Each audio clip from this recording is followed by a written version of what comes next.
नमस्कार। आवाज 24 न्यूज के इस खास कार्यक्रम देवदूत में आप सभी का स्वागत है। जी हाँ, हम बात कर रहे हैं उन देवदूतों की जिन्होंने कोरोना जैसी पैंडेमिक में, कोरोना जैसी महामारी में घर से बाहर आकर लोगों की मदद की। जी हाँ, चाहे वो जान बचाने के लिए हो, चाहे दवाइयों से हो, चाहे अलग अलग तरीकों से हो, लेकिन इन लोगों ने समाज में एक ऐसा अपना रूप दिखलाया जिससे कि मानवता जरूर गौरवान्वित होगी। जी हाँ, आज हम कोरोना वॉरियर्स के सम्मान में इस देवदूत कार्यक्रम में आपको उन लोगों से मिलवाएंगे जिन्होंने बढ़ चढ़कर इस सामाजिक कार्य में हिस्सा लिया और अपना योगदान इस समाज को दिया। तो चलिए, सबसे पहले हम बात कर रहे हैं आज के जो हमारे मेहमान हैं वो आपसे लाइव जुड़ेंगे। आज अभी जो हमारे साथ जुड़ी हुई हैं वो शिवानी सिंह जी हैं, जो सरकारी शिक्षिका भी हैं और समाज सेवी भी हैं। शुरू से ही समाज के अलग अलग गतिविधियों में उन्होंने जो है अपनी उपस्थिति दर्ज कराई है। आज कोरोना जैसी महामारी में भी उन्होंने कई ऐसे उत्कृष्ट कार्य किए हैं जिनके लिए आज हम उन्हें देवदूत का सम्मान देते हैं इस कार्यक्रम के माध्यम से। डॉक्टर देवीराम जी भी आज हमारे साथ जुड़ेंगे लाइव पूर्णिया से। डॉक्टर देवीराम जी किसी परिचय का मोहताज नहीं है, पूर्णिया के जाने माने वरिष्ठ चिकित्सक हैं और ये भी कोई नई बात नहीं है कि वो समाज सेवा से जुड़े हुए हैं। जी हाँ, वो लगातार समाज से जुड़ी हुई गतिविधियों में भी दिलचस्पी रखते हैं और जहां तक हो सकता है वो लोगों का जरूर सेवा भाव से सेवा और मदद करते आ रहे हैं। आज दोनों मेहमानों का अभी हम स्वागत कर रहे हैं इस देवदूत के खास एपिसोड में। शिवानी सिंह जी, आप हमारे स्क्रीन पर हैं। नमस्कार, आपको आवाज 24 न्यूज में स्वागत करते हैं इस देवदूत के खास कार्यक्रम में। और हमारे दर्शक जरूर ये जानना चाहेंगे कि इस कोरोना काल जैसी पेंडेमिक में आपने लोगों की मदद की, आपका किस तरह का अनुभव रहा? जी मैम, नमस्कार। शिवानी मैम। इस चैनल के माध्यम से जो भी लोग मुझे देख रहे हैं सबको मेरा नमस्कार। इस वक्त जो पेंडेमिक चल रहा था, अभी जो कोविड को लेके, तो आप देखते होंगे ना कि शहरी क्षेत्र में लोगों के पास एंड्रॉयड मोबाइल होता है। गरीब लोग भी जो होते हैं, जो मजदूर वर्ग के भी हैं, उनके पास भी एंड्रॉयड मोबाइल है और टीवी है उनके घरों में, और वो लोग हर एक न्यूज से अपडेट रहते हैं। उन्हें पता होता है कि क्या चल रहा है, कोविड क्या है। लेकिन ग्रामीण क्षेत्र के सुदूर इलाके में, जहाँ अनुसूचित जातियों का टोला है या फिर संथाल लोगों का टोला है, ऐसे जगहों पर जी उन लोगों के पास ना तो टेलीविजन होता है, लाइट है फिर भी टेलीविजन नहीं है, या एंड्रॉयड मोबाइल नहीं है। इस वजह से वो लोग हर न्यूज से अपडेट नहीं होते हैं। तो वैसे लोगों के बीच जाकर इस पेंडेमिक के टाइम में, इस कोविड के टाइम में, हमने लोगों को अवेयर किया कि कोविड क्या है। उन्हें पता था कि कोई बीमारी आई हुई है, कोई कुछ बीमारी होता है, बट क्या है ये कोविड, इसके बारे में उन्हें पता नहीं था।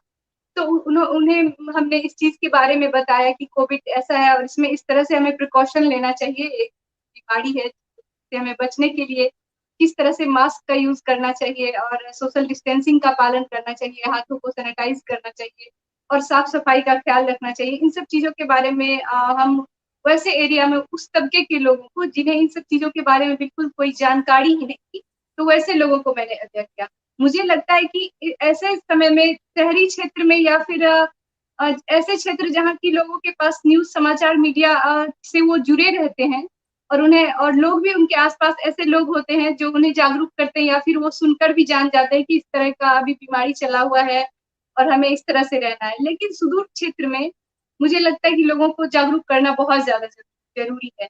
अभी जी शुरू में जब कोविड आया था, उस टाइम भी हमने सैनिटाइजर, मास्क आदि का वितरण किया, जैसा कि आप लोगों ने देखा ही होगा।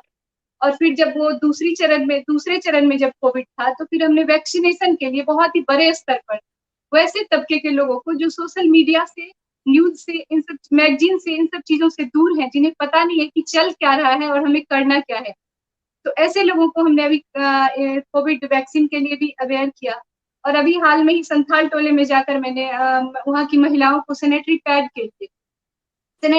के बारे में बताया, जबकि वो लोग आज तक इस चीज के बारे में कुछ जान ही नहीं रहे थे। उन्हें पता ही नहीं था सैनिटरी पैड होता क्या है, इसे कैसे यूज करना है और क्यों हमारे लिए जरूरी है ये यूज करना। तो उन सब चीजों के लिए मैंने संथाल टोले में जाकर लोगों को अवेयर किया, साथ ही वैक्सीनेशन के लिए कि संपूर्ण भारत को कोविड मुक्त बनाने के लिए वैक्सीनेशन हमारे लिए कितना जरूरी है, इस चीज के बारे में भी उन्हें बताया। साथ ही जैसे कि भीड़ भाड़ वाले जगहों पर उन्हें कोई फर्क ही नहीं पड़ रहा था, बिना मास्क के वो लोग रहते थे, क्योंकि उन्हें जानकारी ही नहीं है। डर उसको लगता है जिसे किसी सांप के बारे में आप जान रहे हैं कि काटने से मर जाएंगे, लेकिन बच्चों को थोड़ी ना डर लगेगा कि सांप काट लेगा तो हम मर जाएंगे। बस वही जी वाली बिल्कुल। स्थिति होती है उन्हें। हाँ, उन्हें जानकारी नहीं होने की वजह से वो बिल्कुल नहीं डरते हैं। भीड़ भाड़ वाले जगह पर भी मास्क नहीं लगाना है कुछ भी। तो इन सब चीजों के लिए मैंने उन्हें अवेयर किया। चलिए, बहुत अच्छी बात है शिवानी मैम की शहरों में तो कई तबके के लोग हैं जो एक दूसरे की जो है इस पेंडेमिक में मदद करते आ रहे हैं, लेकिन आप उन क्षेत्रों को विशेष करके आपने फोकस किया जो ग्रामीण सुदूर क्षेत्र के लोग हैं, जहां पर इंटरनेट टेलीविजन जैसी सेवाएं नहीं है, और गवर्नमेंट कोई भी अगर विज्ञापन निकालती है, कोई भी सूचना अगर पब्लिक के लिए रिलीज की जाती है, तो उसका माध्यम इंटरनेट, मोबाइल और टेलीविजन है। आज के डेट में सबसे सशक्त जो है भूमिका निभा रहा है। लेकिन ऐसे लोग जो उन सब चीजों से मरहूम है, इनके घर में इंटरनेट नहीं है, मोबाइल्स नहीं है, टेलीविजन नहीं है, ऐसे लोगों तक सूचना को पहुंचाना और उन्हें अवेयर करना, चाहे वो सैनिटरी पैड के लिए हो, मास्क के लिए हो, वैक्सीनेशन के लिए हो, और उन तक ये सूचना को पहुंचाना, ये काफी काबिले तारीफ काम आपने किया है। और आपको हम शुभकामना देते हैं कि आप इस तरह के कार्यों को जो है लगातार जारी रखें, जिससे कि आपका समाज जो है उस लेवल पर भी जो है, जो नीचे के लेवल के लोग हैं, उन तक जो है जानकारियां पहुंच सके। आप बनी रहे शिवानी जी, आप आज हमारे लिए देवदूत हैं और इस सम्मान के आप पात्र हैं आवाज 24 न्यूज के इस प्लेटफॉर्म पर भी। डॉक्टर देवीराम सर, नमस्कार सर, आवाज 24 न्यूज में आपका स्वागत है। और आप जो है पूर्णिया के जाने माने और वरिष्ठ चिकित्सक हैं, लेकिन एक रूप जो अगर सिक्के की दो पहलू कही जाए तो ये भी लोग जानते हैं कि डॉक्टर देवीराम है तो सिर्फ वो एक चिकित्सक ही नहीं है, एक समाज सेवी भी हैं, और हर रूप में आपने जो है सामने आकर के लोगों की मदद की है।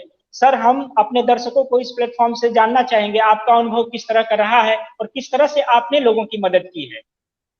सर्वप्रथम मैं आवाज 24 और आप ओम प्रकाश जी एवं आपकी पूरी टीम को धन्यवाद देता हूं कि आप इस तरह के कार्यक्रम करके लोगों को उत्साहित कर रहे हैं कि वो आगे बढ़ के समाज सेवा में लगे रहें। शिवानी सिंह को मैं अच्छी तरह जानता हूं, ये बहुत सारे अच्छे कामों में लगी रहती है। आज भी मैंने न्यूज़पेपर में देखा कि ये वो पैड्स वगैरह बांट रही हैं। उसमें शिवानी, अगर हमारी कोई भूमिका है तो मैं बढ़ चढ़ के हिस्सा लूँगा। आप हमें आदेश दें, हम आपके डिस्पोजल पर रहेंगे। दूसरी बात, आपने कहा देवदूत, मैं तो सिर्फ इतना ही कहता हूँ कि मनुष्य सिर्फ इंसान ही रहे तो काफ़ी है। देवदूत तो बहुत बड़ी चीज़ होती है, और हम में से हर व्यक्ति को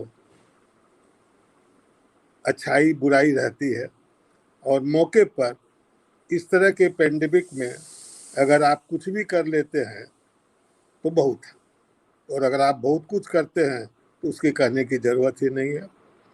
मैं सर्वप्रथम उन तमाम डॉक्टरों को, हेल्थ वर्कर्स को, पैरामेडिक्स को, मीडिया के भाइयों को, पुलिस और एडमिनिस्ट्रेशन के भाइयों को श्रद्धांजलि अर्पित करना चाहूँगा जो इस कोरोना पेंडेमिक में शहीद हो गए। शायद बहुत सारे दर्शकों को मालूम ना भी हो, पूरे हिंदुस्तान में 2000 के लगभग डॉक्टर कोरोना काल में शहीद हो गए हैं। उसमें सिर्फ और सिर्फ 200 डॉक्टर सिर्फ बिहार से ही। मुझे पहली बार जब इस चीज़ की जानकारी मिली तो आप विश्वास करें ओम प्रकाश जी, इट वॉज ए लाइक कि कोई बिजली गिर गई हो हमारे ऊपर। मुझे मालूम था कि हमारे डॉक्टर और स्वास्थ्यकर्मी अपनी जान गंवा रहे हैं, दिन रात सेवा दे रहे हैं, लेकिन इतनी तादाद में उनकी मृत्यु हुई है, ये मेरे लिए भी शॉकिंग था। और जब मैंने फर्स्ट टाइम इस बात को सुना तो मैं इंडियन मेडिकल एसोसिएशन के जो नेशनल प्रेसिडेंट हैं उनसे मैंने बात की कि आपको कुछ आगे बढ़ के इन लोगों के लिए कुछ करना होगा, क्योंकि न सभी डॉक्टर आर्थिक रूप से संपन्न है। 3.5 लाख डॉक्टर हैं पूरे हिंदुस्तान में, और आपको बढ़ चढ़ के उन डॉक्टरों को जो नौजवान हैं, जिनकी अभी शादी हुई, अपनी पत्नी छोटे बच्चे को छोड़ गए, बूढ़े माँ बाप को छोड़ दिए, जवान बेटी को छोड़ दिए, उनके लिए जो सरकार कर रही है दुर्भाग्यवश वो सफिशिएंट नहीं है। मैं आपके चैनल के माध्यम से जरूर कहना चाहूँगा, अभी तक लेस देन 10% को कुछ मिला है जो डॉक्टर कोरोना 1 एंड कोरोना 2 में शहीद हुए।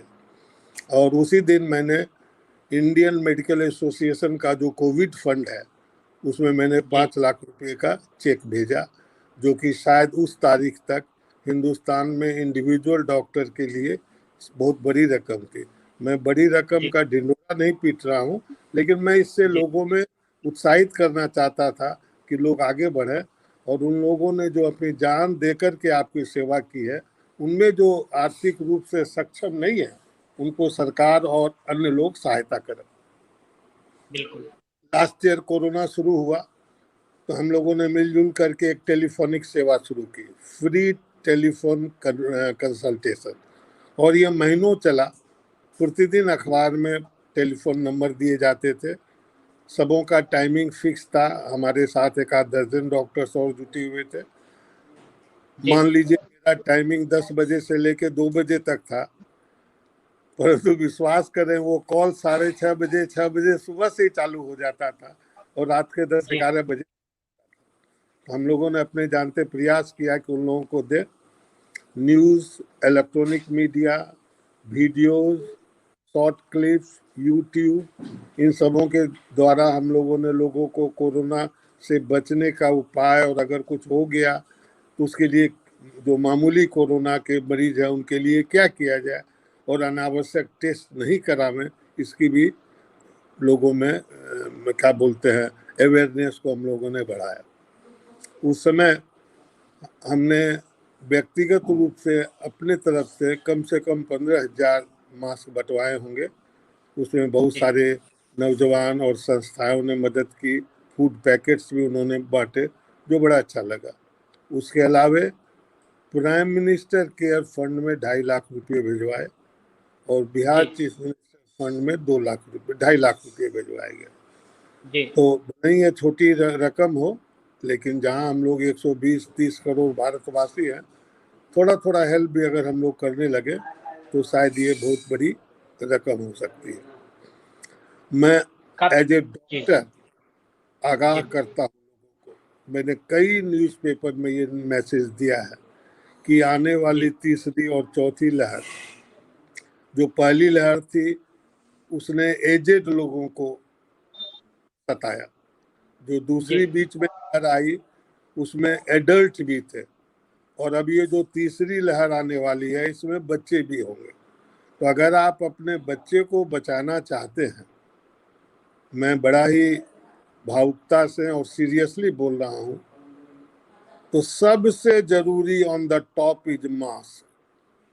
अगर पूरे भारतवासी सिर्फ और सिर्फ अगले 3 महीने तक रिलीजियसली विदाउट एक्सेप्शन मास्क पहने, जब भी वो बाहर जाएं, अगर जाना ही पड़े, जब भी उनके घर में कोई विजिटर आवे, कोई भी आवे, आप सिर्फ मास्क पहने। अगर आप सिर्फ 3 महीना ये मास्क पहन लिए, कोई भी तीसरी और चौथी लहर आपको नहीं सताएगी।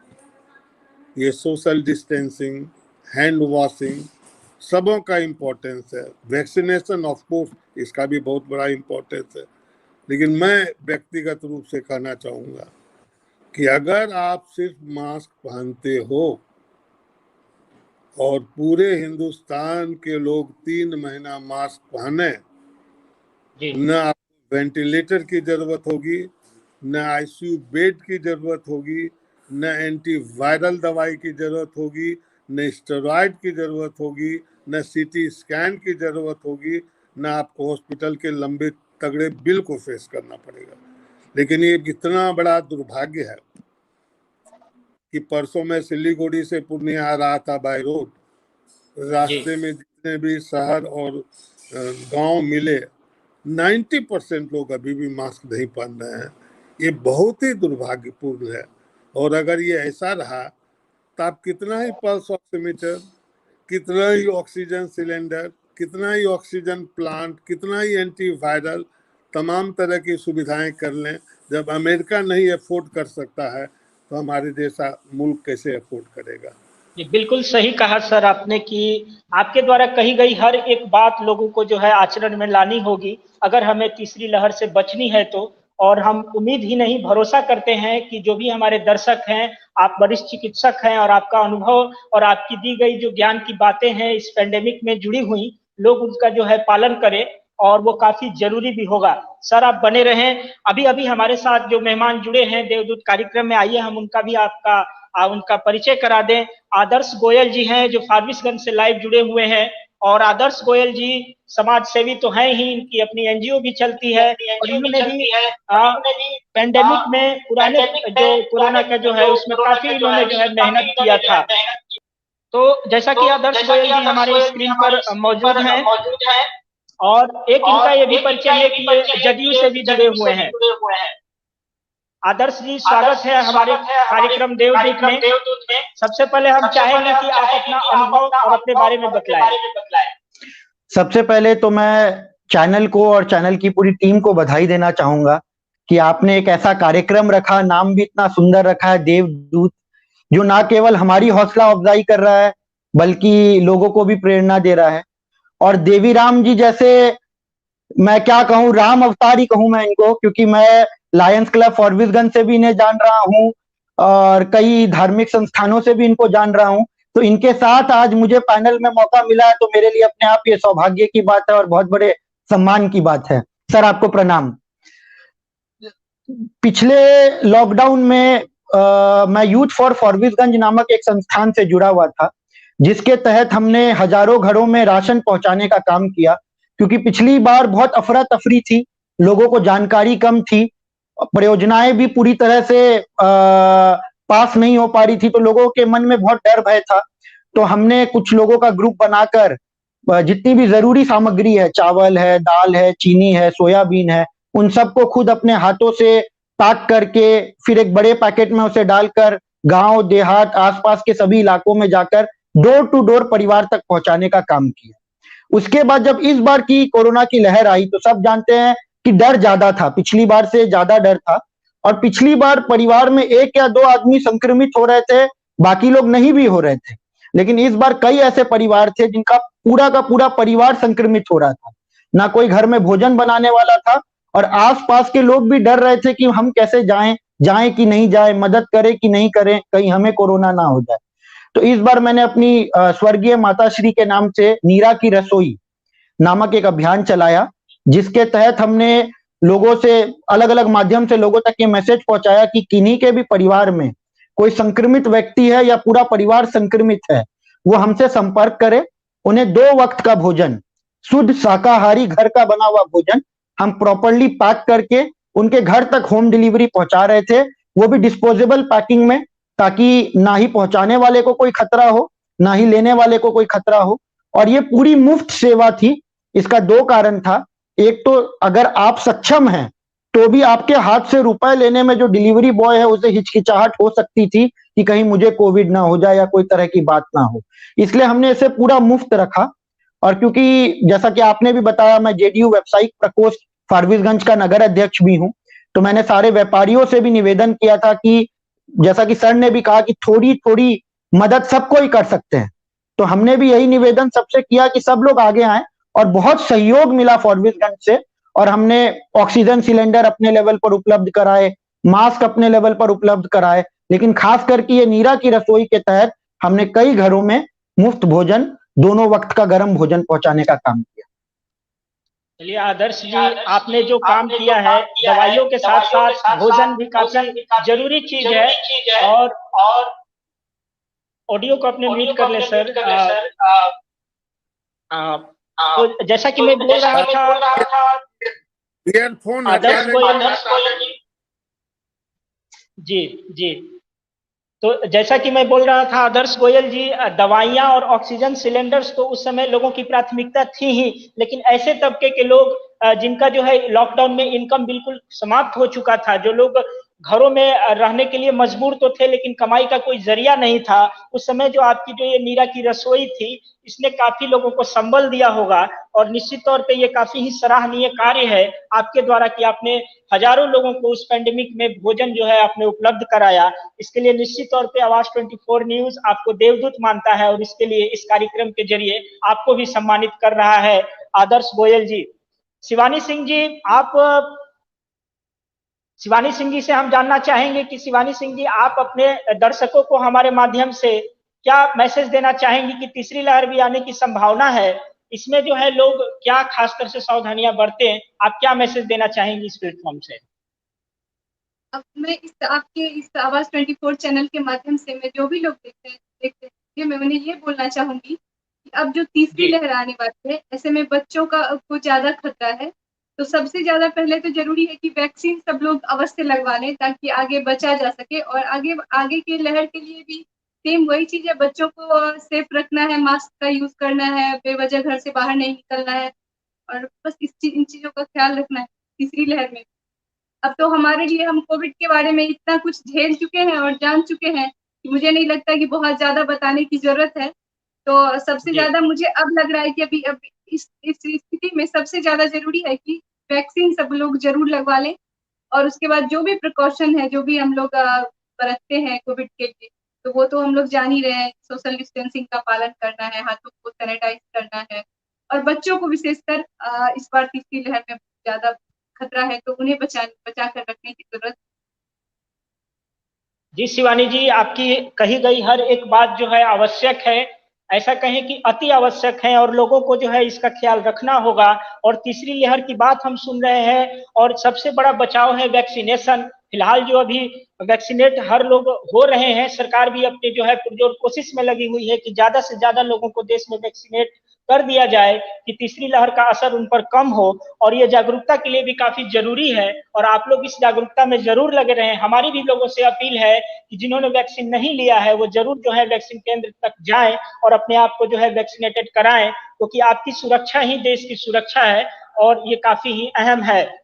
तो शिवानी जी, आपको इस कार्यक्रम में आपने समय दिया, इसके लिए हम तहे दिल से आपका शुक्रिया अदा करते हैं, और आशा और उम्मीद करते हैं। जी जी जी, आपका भी बहुत बहुत धन्यवाद ओम प्रकाश जी। आप आए दिन इतना अच्छा प्रोग्राम रखते रहते हैं जिससे कि जो भी लोग सोसाइटी में कुछ अच्छा कर रहे हैं तो उनका और भी हौसला बढ़ता है अच्छा करने के लिए। तो आपको भी इसके लिए बहुत बहुत धन्यवाद। Thank you ma'am, thank you. आपके भी बधाई आपके सभी कार्यों के लिए। और डॉक्टर देवीराम सर हैं। डॉक्टर देवीराम सर, ये कार्यक्रम इसलिए भी थोड़ा खास हो जा रहा है कि देवदूत के इस टाइटल के साथ अगर कहें तो हम आपको सम्मानित कर भी रहे हैं, लेकिन अच्छी बात यह है कि आप एक चिकित्सक भी हैं।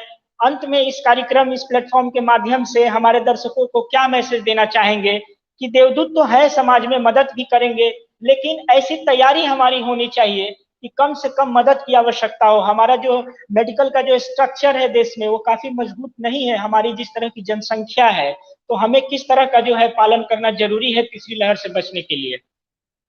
मैं एक चीज बताना चाहूंगा जो कि शायद बहुत सारे लोग अभी भी उसके बारे में बहुत क्लियर नहीं है। कोरोना इन्फेक्शन होता कैसे है? ये छुआछूत की बीमारी नहीं है, हाथ मिलाने से नहीं होता है। ये मुख्यतः 99.9% केस में जैसे टीबी होती है, सांस की बीमारी, वही है। अगर किसी को कोरोना है, वो खांस दे या छींक दे और आप उसके 2 गज की दूरी के अंदर हैं और आपके नाक और मुंह पर मास्क नहीं है और वो खांसे, तभी वो आपके नाक या मुंह के अंदर जाएगा। वो भी 1-आधा मिनट में नहीं जाएगा। आपको कोरोना के पेशेंट के साथ 10-20 मिनट आप अगर हैं और वो खांस दे और छींक दे और आप बिना मास्क के हैं तो आपके नाक और मुंह में जाएगा, तब वो आपके फेफड़े में और सांस की नलियों में जाएगा। ये फंडामेंटल लेना बहुत जरूरी है। दिन भर सिर्फ सैनिटाइजर करने से नहीं होगा। ये मास्क और 2 गज दूरी, ये सर्वोपरि, ये काफी जरूरी है। ये बिल्कुल, जैसा कि सर जी आपने हाथ धोए सब। हाँ, लेकिन mask is number 1, mask is number 2, mask is number 3। Option सिर्फ एक ही है, मास्क, सैनिटाइजर, और एक दूसरे से एक थोड़ी सी दूरी बना करके आप जो है बातें करें। ये तीनों चीजों का तो है पालन करना है, और जितना भी जल्दी हो, आप अगर वैक्सीन नहीं लिए हैं तो जाकर के केंद्र पर जो है, नजदीकी केंद्र पर वैक्सीन ले। सर की कही हुई बातें 100% सही है और फैक्ट है। जी मैम। सर ने बहुत अच्छा बताया कि बार बार हाथों को सिर्फ सैनिटाइज करने से कुछ नहीं होगा, मेनली होता है ना कि लोग जैसे मतलब एक होता है ना कि रट लिए हैं कि बार बार हाथों को सैनिटाइज करना है, ये करना, लेकिन मेनली तो मेन सही में है कि सांसों के वजह से होता है। जिस अगर कोई इफेक्टेड है तो उनसे दूरी बना के रखना है और मास्क यूज करना है। तो सर तो डॉक्टर हैं, सर को मेरा प्रणाम सर। जी बहुत अच्छा लगा थैंक यू सर, आपने शिवानी। मेरे लिए दो अच्छे सर आपने मेरे लिए दो नहीं, अच्छे शब्द कहे, बहुत ही अच्छा लगा, और मेरे लिए तो वही देवदूत वाला गिफ्ट हो गया सर। बहुत बहुत थैंक यू सर। प्रोग्राम बहुत बढ़ाइए, अच्छा। हम आपके साथ। जी सर चलिए, धन्यवाद। बहुत अच्छा लगता है कि आप देवदूतों को हम आवाज 24 न्यूज के कार्यक्रम के माध्यम से एक जगह एक प्लेटफॉर्म दे रहे हैं, और ये अच्छी बात है कि आप लोगों से लोग प्रेरणा लेंगे, और जितने हाथ अभी मौजूद हैं समाज में, और हमारा जो इसका जो है एक कर्तव्य समझे या जिम्मेदारी समझे, इस कार्यक्रम के माध्यम से हम चाहते हैं कि आप लोगों से लोग प्रेरणा लें, और इस तरह की पेंडेमिक आती है तो और भी ज्यादा तादाद में लोग एक दूसरे का मदद करें, जो काफी हमारे समाज के लिए जरूरी चीज होगा। सर आप बने रहे स्क्रीन पर, और हम जानना चाहेंगे आदर्श गोयल जी। आदर्श गोयल जी, आप क्या मैसेज देना चाहेंगे आपके एरिया में जिस तरह के सिचुएशन रहे? देखिए, जैसा कि सर ने कहा, शिवानी जी ने भी कहा और आपने भी कहा कि वैक्सीनेशन बहुत जरूरी है। सरकार का फोकस भी वैक्सीनेशन पे बहुत है, और हमने इसीलिए एक वैक्सीनेशन जागरूकता अभियान भी चलाया था। जागरूकता रथ को रवाना किया था अपने परिसर से कि ज्यादा से ज्यादा लोगों को हम जागरूक कर सके वैक्सीन लेने के लिए। मास्क, जैसा कि सर ने भी कहा, एकदम एक्सपर्ट सर उस फील्ड के हैं कि मास्क बहुत जरूरी है, ये हम में किसी से भी छुपा हुआ नहीं है। और तीसरा, समय समय पर हाथों को धोना, सैनिटाइज करना भी एक हद तक, जब आपको जरूरी लगे या आप कहीं बाहर से आ रहे हैं या आपने बहुत ज्यादा चीजों को छुआ है तो आप ठीक है, वो भी आप कर सकते हैं। और एक साइकोलॉजिकल चीज मैं बोलना चाहूंगा जो मैंने अपने आसपास के लोगों में भी देखा, आपको दिमाग से मजबूत रहना, आपको घबराना नहीं है। बहुत लोग डिप्रेशन का भी मैं देख रहा हूं शिकार हो जा रहे हैं या घबरा जा रहे हैं, या परिवार भी ऐसे मौके पर भाग रहा है। भागने की जरूरत नहीं है, दूरी भी हमें बनाना है साथ रहकर। और आपका जो ये देव हाँ मैम, बिल्कुल सही कहा आपने गोयल जी, हमें कोविड से डरना नहीं है बल्कि लड़ना, हमें लड़ना है। मेंटली बहुत स्ट्रांग होना बहुत जरूरी होता है। बहुत सारे लोगों को बीमार होता है। इसीलिए आपके देवदूत शो के माध्यम से मैं यही बोलूंगा कि साथी हाथ बढ़ाना, एक अकेला थक जाएगा, मिलकर कदम बढ़ाना, साथी हाथ बढ़ाना, बस यही संदेश है मेरा। बहुत अच्छा जो आपका ये नोट है सर, साथी हाथ बढ़ाना, और इसी हाथ बढ़ाने से हमारा समाज मजबूत होगा और देश की जो है नई कल्पना तभी हम कर सकते हैं। आदर्श गोयल जी, आप हमारे कार्यक्रम में शामिल हुए, हम आपको देवदूत मानते हैं और इसके लिए सम्मान देते हैं। आपने अपना समय दिया, इसके लिए बहुत बहुत धन्यवाद। आपका भी बहुत बहुत धन्यवाद Om Prakash ji. Thank you sir, thank you. तो जैसा कि आपने इस कार्यक्रम में, देवदूत के कार्यक्रम में, आवाज 24 न्यूज लगातार आपको उन देवदूतों से मिलवाता आ रहा है, उनका परिचय, उनके किए गए सराहनीय कार्य को हम अपने माध्यम से आप तक पहुंचाते हैं। और इसका मकसद सिर्फ और सिर्फ एक है कि पहला तो आप अवेयर रहें, इन लोगों से सीख लें, और दूसरा कि लोग इनसे प्रेरणा लें और समाज में और भी ऐसे लोग सामने आए जिन्हें एक दूसरे की जरूरत है। और निश्चित तौर पे तभी ये पूरा होता है कि इस पृथ्वी पर भी देवदूत होते हैं, और डॉक्टर तो वैसे भी भगवान का रूप माना जाता है, लेकिन डॉक्टर के साथ साथ आप समाज सेवी हैं, तो निश्चित तौर पर हम आपको सर देवदूत मानते हैं। आपने अपना कीमती समय दिया, शिवानी जी आपने, डॉक्टर देवीराम सर आपने, और आदर्श गोयल जी, आप तीनों का जो है हम तहे दिल से शुक्रिया अदा करते हैं, और उम्मीद करते हैं कि इस कार्यक्रम के माध्यम से लोगों को काफी कुछ सीखने को मिला होगा और आगे के लिए नई प्रेरणा मिली होगी। फिर कार्यक्रम के अंत में हम जरूर आपसे ये कहना चाहेंगे कि तीसरी लहर आए इससे डरना नहीं है, लेकिन हमें पूरा तैयार रहना है। पहली और दूसरी लहर में जो गलतियां हमसे हो गई थी उसे जो है हमें दूर करना है, और मास्क तो लगाना ही है, 2 गज की दूरी का भी पालन करना है, और वैक्सीन जरूर लेना है। आवाज 24 न्यूज के इस देवदूत कार्यक्रम में आप सभी का शुक्रिया, आप सभी देवदूतों को हम नमन करते हैं। फिर हम अगले एपिसोड में इस तरह के देवदूतों से आपको रूबरू कराएंगे और उनके अनुभव को आपसे साझा कराएंगे। फिलहाल आप आवाज 24 न्यूज पर बने रहें लगातार। मुझे दीजिए इजाजत, मैं ओम प्रकाश मिश्रा, नमस्कार।